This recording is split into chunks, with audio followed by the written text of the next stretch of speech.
ქართული ტელევიზიის ისტორიაში პირველი რეალური შოუ ამტანის დასრულებამდე არც თუ დიდი დრო დარჩა. თვენახევრის განმავლობაში კი მაყურებელი ამავე შოუს მიმდინარეობას თვალყურს ყურადღებით ადევნებდა. მალე ამტანში ყველაზე აუტანელი დღეები დაიწყება, რის შემდეგაც შოუს ერთადერთი გამარჯვებული ეყოლება, თანაც საკმაოდ საინტერესო პრიზებით. ვიდრე ეს მოხდება, სტუდია მაესტრომ უკვე დაიწყო ახალი შოუსთვის ამტანი 2 პოტენციური მონაწილეების შერჩევა. რიგით მეორე რეალურ შოუში მონაწილეობის მსურველთა დიდი რაოდენობა იმანას განაპირობა, რომ მიმდინარე ამტანი მაყურებელში დიდი პოპულარობით სარგებლობს. ამტანი 2 რაც შეეხება რეალურ შოუ ამტანი 2-ს, მაესტროს ეთერში იგი შემოდგომაზე დაიწყება და მასში მაყურებელი მიმდინარე ამტანთან შედარებით უფრო განსხვავებულ სანახაობას მიიღებს.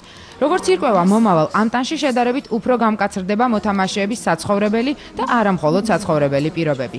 უკვე ცნობილია ისიც, რომ ამტანი 2 თვის განმავლობაში გაგრძელდება და მასში მაყურებელი საინტერესო სანახაობას მიიღებს. ამ ყველაფერზე უკვე დაიწყეს ფიქრი მომავალმა ამტანებმა, რომელთაგან დიდმა ნაწილმა უკვე გაიარა გასაუბრება. იმიტომ მინდა მივიღო ამტანში პირველ რიგში მონაწილეობა, რომ მინდა თანხა. შემდეგ რა თქმა უნდა მოგზაურობაზეც არ ვიტყვი უარს და საკუთარი თავის გამოცდა არ არის საჭირო ამტანში მიხვდა, რომ მარტო საკუთარი თავი გამოცადო, სხვა რამეებიც არსებობს, რომ საკუთარი თავი გამოცადო.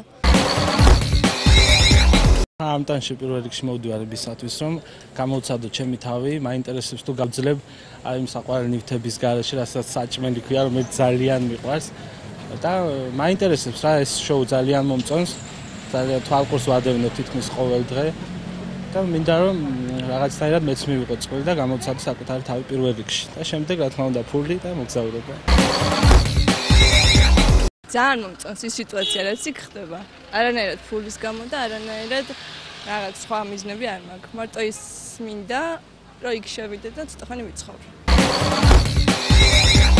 თუ პროექტში მოვხვდი, არ ვიცი, მე მიმაჩნია, რომ ვარ საკმაოდ კონტაქტური და ავიტან საკმაოდ ბევრ კრიტიკულ სიტყვასაც, ბევრ კრიტიკულ ქცევასაც, მაგრამ რაც შეიძლება ჯობია რომ ნაკლები იყოს კრიტიკა, მაგრამ მაქსიმალურად ვეცდები, რომ ეს ყველაფერი ავიტანო.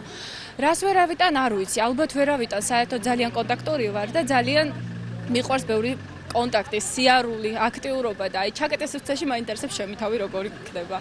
აი ამის გამო ვღებულობ ამ პროექტში მონაწილეობას და მინდა რომ ძალიან დიდი სურვილი მაქვს რომ გავიდე და ვნახოთ, ვეცდები ყოველ შემთხვევაში რაც გამოვა. როგორც აღმოჩნდა, რეალურ შოუში მონაწილეობის მიღება მომავალ მოთამაშეებს რამდენიმე უკვე კარგად ცნობილი მიზეზის გამო სურთ. ისინი არც იმას მალავენ, რომ მაყურებელში სიმპათიის გამოსაწვევად და გამარჯვების მოსაპოვებლად ყველაფერს გააკეთებენ. მანამდე კი პირველ რეალურ შოუს ყურადღებით ადევნებენ თვალყურს და საკუთარი ფავორიტებიც ყავთ. იმისთვის რომ ამტანში მიიღო მონაწილეობა, საჭიროა იყო ადამიანი და გქონდეს ადამიანური გრძნობები, რომ იქ უამრავ თითქმის 12 ადამიანს გაუძლო, გაუგო, გვერდით დაუდგე და თუ საჭირო იქნება გააგდო კიდევაც, რადგან არიან კონკურენტები. წინამორბედი ამტანების მაგვარად თავისუფლად შემიძლია ვჭამო მატლი თუ მომშივ და აუცილებლად შევჭამ. საკუთარი თავის გამოცდა მინდა ნამდვილად. თუ ახლა გავიმარჯვებ, ზუსტად არ მჯერა მე ამის რომ გავიმარჯვებ, მაგრამ თუ გავიმარჯვებ, სურვილიც მაქვს, რა თქმა უნდა, ჩემი ოცნების ქალაქია საფრანგეთი, ის ოცნების ქვეყანაა საფრანგეთი, პარიზი და მინდა რომ საფრანგეთში ვიმოგზაურო. ეს არის ჩემი ოცნება. თუმცა ამაში ალბათ ფლად დავხარჯავ ახას. ამ მოთამაშეებიდან რომელიმეს თქვენ აუცილებლად იხილავთ შემოდგომაზე მაესტროს ეთერში რეალურ შოუში ამტანი 2. მანამდე კი ფერად სახლში გამოკეტილი 6 ეულის თამაშის რამდენიმე კვირა ჯერ კიდევ წინ გელით. ამტანი 2